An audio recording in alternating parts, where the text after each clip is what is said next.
Hi everyone, welcome back to another episode of Final Bit Gaming.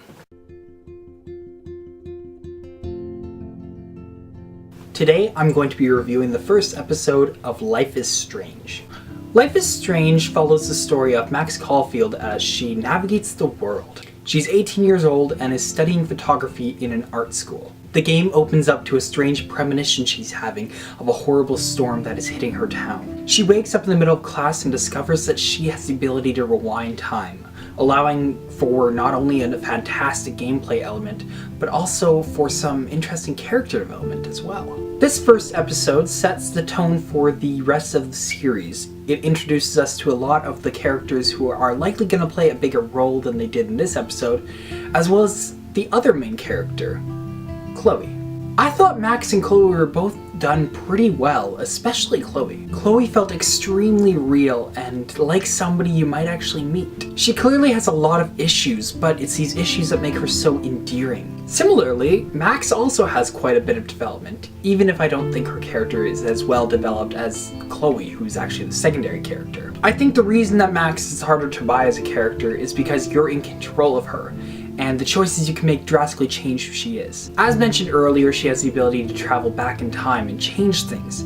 This allows you to see how different outcomes of how she would have said things changes the game. Unfortunately, I thought this mechanic actually took away from a lot of the situations. Sure, it was interesting for being able to solve problems that you wouldn't have been able to otherwise and find information so you can further establish relationships with people and take new paths down conversations. When it came to the big decisions, however, I felt like the mechanic almost took me out of the game. You would be able to control Max and tell her to do one thing, and things would go down one path, but then you could rewind and see what things would have been like if she said something else. This is totally fine, but it leaves the character feeling a bit bipolar almost. There's situations where she'll either be shy and hold back, or she'll be a little bit more upfront. When you get to see the outcome of both choices, however, that leads to the character feeling distant and not real. Because of this, I have chosen to play the game where I will not be rewinding major decisions and only doing certain ones that help me solve puzzles. I want to be able to really connect with the character and have my own story, and then later go back and play it a completely different way, and seeing the different outcomes, while cool, ultimately sort of would lead to less replayability, at least in my eyes. I can see why a lot of people really like this mechanic. It allows you to make a more informed decision of where you want the story to go, and it only really allows you to see the short term of things. The long-term effects of your decisions are completely hidden at this point, and so it'll be really interesting to see how that works. If this episode is any indication though, these decisions are going to have a pretty big impact over the overall story. Even in this episode, there were scenes that happened early on that majorly affected scenes that happened later on. For example, there's a scene where Chloe's stepfather, who is a security guard at your school, is harassing another student, and you have the choice to either intervene or take a picture to have evidence of it. I chose to take a picture as the Max I'm playing as is a bit more reserved and doesn't really upfront people until she trusts them, though I might be more projecting how I want her to be than how she actually is.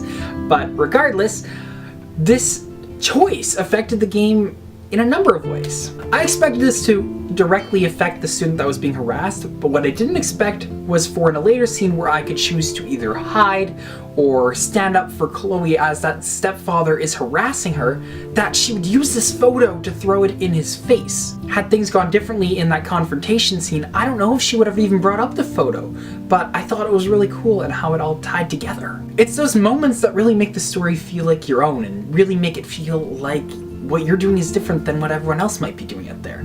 I'm excited to go back later on once the full game is finished and replay it making completely different decisions. If I had to compare this game to any other game, I would compare it to either Telltale's Walking Dead or Quantic Dream's Beyond Two Souls. I do, however, think this game handles a lot of stuff better than either of those series.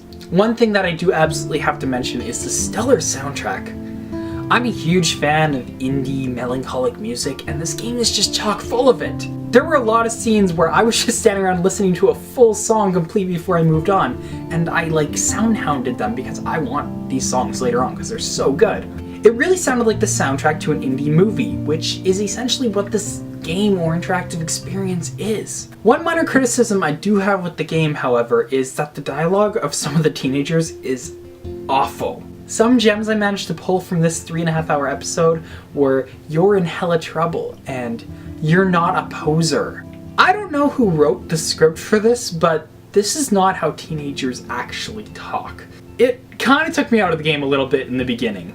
Later on, however, once you get into more conversations with Chloe, that dialogue is toned down and it's much more realistic and way better.